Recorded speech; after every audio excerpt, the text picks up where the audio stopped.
नमस्कार, मी श्रुती चव्हाण. संध्याकाळच्या 7च्या बुलेटिन मध्ये तुमचं स्वागत आहे. तत्पूर्वी आजच्या सोन्या चांदीचे भाव जाणून घेऊया. 24 कॅरेट सोन्याचा दर आहे 1,47,185 रुपये इतका. तर चांदीचा भाव आहे 2,35,000 प्रति किलोच्या आसपास. आता वेळ न दवडता पाहुयाच्या दिवसभरातील सर्वात महत्त्वाच्या आणि चर्चेतील बातम्या.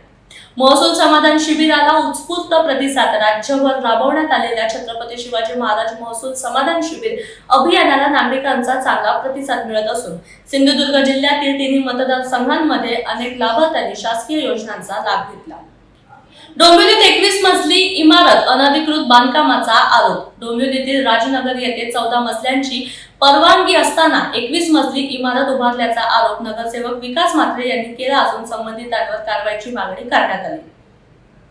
भाजप शिवसेनेत शाब्दिक संघर्ष. कल्याण डोंबिवलीत भाजप पदाधिकाऱ्यांच्या पक्षांतरानंतर भाजप आणि शिवसेना शिंदे यांच्यात शाब्दिक संघर्ष रंगला असून भाजपने कार्यकर्ते फोडण्यावरून शिवसेनेला इशारा दिला. हेदवीत कस्तुरी मांजराचे दर्शन. गुहागरच्या हेदवी येथील विद्यानिकेतन विद्यालय परिसरात दुर्मिळ कस्तुरी मांजर आढळल्याने विद्यार्थी व ग्रामस्थांमध्ये उत्सुकता निर्माण झाली. वन विभागाला याबाबत माहिती देण्यात आली. सामोडे पुराच्या पाण्यात नवीन पुलाचा भाग वाहून गेला. धुळे जिल्ह्यातील साक्री तालुक्यातील सामोडे येथे पांझरा नदीला आलेल्या पुरामुळे बांधकाम सुरू असलेल्या नवीन पुलाचा अर्धा भाग वाहून गेला. सुदैवाने कोणती जीवितहानी झाली नाही. प्रशासनाकडून नुकसान भरपाईचा पंचनामा सुरू असल्याची माहिती समोर आली आहे.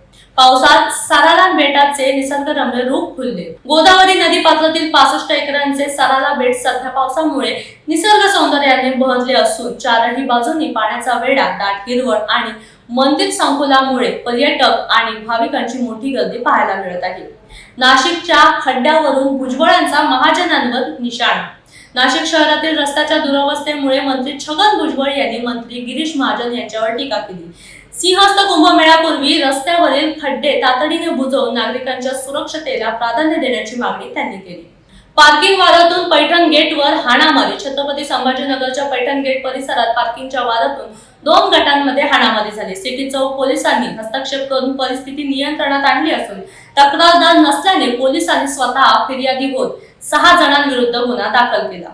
वाईट कृष्णा नदीला पूर. महागणपती मंदिराला पाण्याचा वेढा. सातारा जिल्ह्यातील वाई तालुक्यात मुसळधार पावसामुळे कृष्णा नदीला पूर आला असून धोम धरणातून मोठा पाण्याचा विसर्ग करण्यात आला आहे. ऐतिहासिक महागणपती मंदिरासह घाट परिसरात पाणी पोहोचले असून प्रशासनाने नागरिकांना सतर्कतेचा इशारा दिला आहे. हिंजवडीत होर्डिंग कारवाई दरम्यान क्रेन दुकानावर कोसळली. हिंजवडीतील मानमाजुंजी परिसरात अनधिकृत होर्डिंग हटवताना PMRDAची क्रेन दुकानावर कोसळली. सुदैवाने जीवितहानी टळली, मात्र दुकानाचे नुकसान झाले असून भरपाईची मागणी स्थानिकांनी केली. नुकसान भरपाईसाठी शेतकऱ्यांचा तहसीलवर मोर्चा. मुसळधार पावसामुळे शेताचे नुकसान झाले असून नांदगाव खंडेश्वर तालुक्यातील शेतकऱ्यांनी शिवसेनेच्या नेतृत्वात तहसील कार्यालयावर मोर्चा काढला. 7 दिवसात सरसकट नुकसान भरपाई जाहीर करण्याची मागणी शेतकऱ्यांनी केली.